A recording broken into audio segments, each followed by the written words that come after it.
instructors in this country the guidance they need so that they know when they'll be able to reopen and get fully back to work? Thank you, Mr. Speaker, and I'm grateful to my honourable friend for his question. Driving instructors are one of the unseen engines of the country. They train future generations of drivers, and I hope they can resume their important work safely as soon as possible.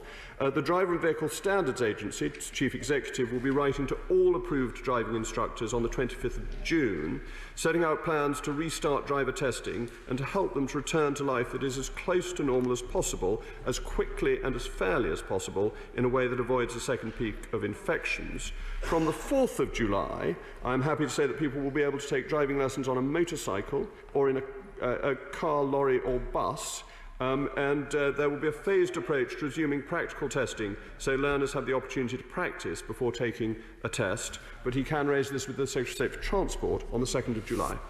We're now heading to Scotland with the